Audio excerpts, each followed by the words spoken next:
Welcome to my channel. ఈరోజు ఆకుకూర తాలింపు ఎలా చేయాలో చూద్దాం.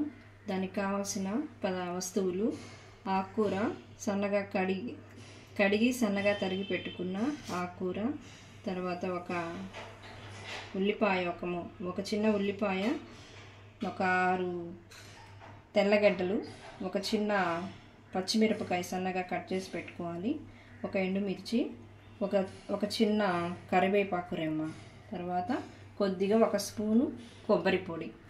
ఇప్పుడు స్టవ్ ఆన్ చేసుకొని ప్యాన్ వేడెక్కిన తర్వాత 1 స్పూన్ ఆయిల్ వేసుకోవాలి. ఆయిల్ కొంచెం వేడెక్కిన తర్వాత కొద్దిగా ఆవాలు, కొద్దిగా జీలకర్ర కొంచెం ఎక్కువ వేసుకుంటే తోటకూర ఫ్రై బాగుంటుంది. తర్వాత శనగపప్పు, మినప్పప్పు కొంచెం వేసుకొని లైట్గా వేయించుకోవాలి. ఆవాలు చిటపటలాడిన తర్వాత ఉల్లిపాయలు వేసుకోవాలి. ఉల్లిపాయలు వేగినవి తర్వాత కొంచెం తర్వాత పచ్చిమిరపకాయ ముక్కలు, ఒక ఎండుమిరపకాయని చింపి వేసుకోవాలి. తర్వాత ఇవి కొద్దిగా వేగిన తర్వాత తెల్లగడ్డ వేసుకోవాలి. ఇది కూడా కొంచెం వేగిన తర్వాత కరివేపాకు వేసుకోవాలి. వేగిన ఆనియన్స్లో మనం సన్నగా తరిగి పెట్టుకున్న ఆకుకూరను పెట్టుకోవాలి.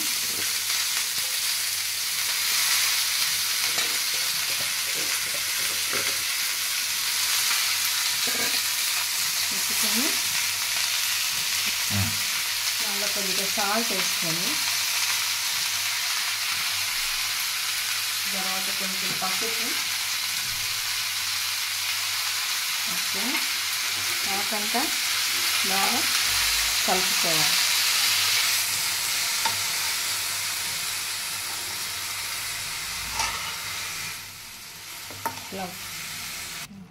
ఇట్లా బాగా కలిపిన ఆకుకూరని మూత పెట్టి 3-4 నిమిషాలు సిమ్లో ఉంచి ఉడికించుకోవాలి.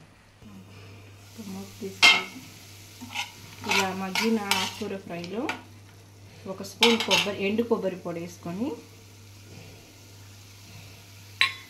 దానిలోనే కొద్దిగా కారం పొడి చల్లి బాగా కలుపుకోవాలి. ఇలా బాగా కలుపుకొని మూత పెట్టి మరలా ఒక 3 నిమిషాలు బాగా ఉడికించుకోవాలి.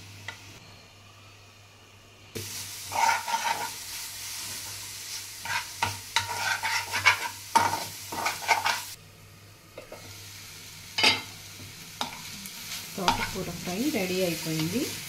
దీన్ని వేరే పాత్రలో తీసుకొని సర్వ్ చేసుకోండి.